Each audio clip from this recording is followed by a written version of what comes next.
touch her and unalive. Whoa, unalive. What is this terminology invading werewolf romance now? Can't they just say kill, or maim, or, rip their throat out with your teeth like normal people? Sorry, normal werewolves. It's called establishing tone, and perhaps appealing to a certain demographic that uses euphemisms for violence while simultaneously depicting graphic violence. It's a fascinating dichotomy in Chosen Destiny, the third book in the Twisted Fate trilogy by Jen L. Gray. Jen L. Beige, more like, because parts of this were just beige. Anyway, this book is clearly a self-help guide for werewolves with severe co-dependency issues and terrible time management. Step 1, get tortured. Step 2, make out. Step 3, forget who the main villain is.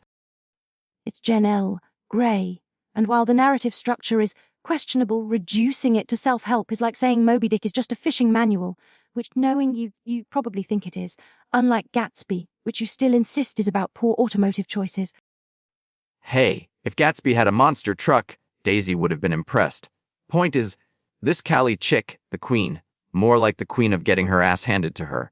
Reviewers said she was beat to a pulp in every battle. Some queen. My neighbor Brenda puts up more of a fight at the HOA meetings over lawn gnome placement. Callie's character arc does present a certain cognitive dissonance. She holds the title of queen, yet the text frequently portrays her as a victim, a damsel in distress, as one reviewer aptly put it. The constant undermining by her own alphas raises questions about the patriarchal structures, even within this supposedly matriarchal. What's it? They just walk all over her. Oh, Queen Callie, lovely decree, but us big, strong, hairy dudes think you should sit this war out and maybe fetch us a fresca. It's infuriating. She feels guilty all the time. Guilty for breathing. Probably. Her internal conflict and guilt are pervasive, yes.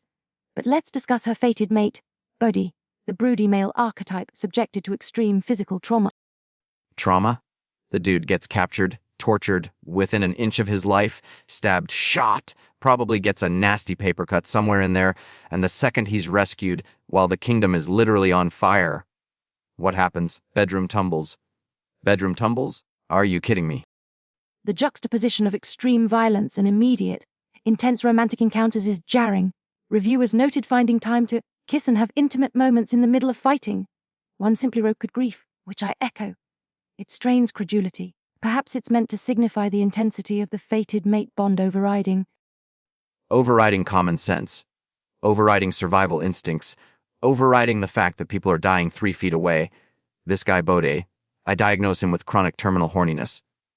Forget the torture wounds. His biggest problem is downstairs. Please, while his priorities seem skewed, attributing it to mere horniness ignores the potential psychological coping mechanisms, however poorly depicted. Coping mechanism? Nah, he's just thinking with his werewolf junk and those other alphas. Though, guys! Bunch of we're bros. Hey, Queen, nice plans, but I talked to Chad and Steve, and we think, oh, makes my blood boil. The pack dynamics certainly felt underdeveloped, often resorting to conflict for conflict's sake rather than organic character disagreements. And then there's the resolution with the villain, Queen Kell. Oh yeah, the best part.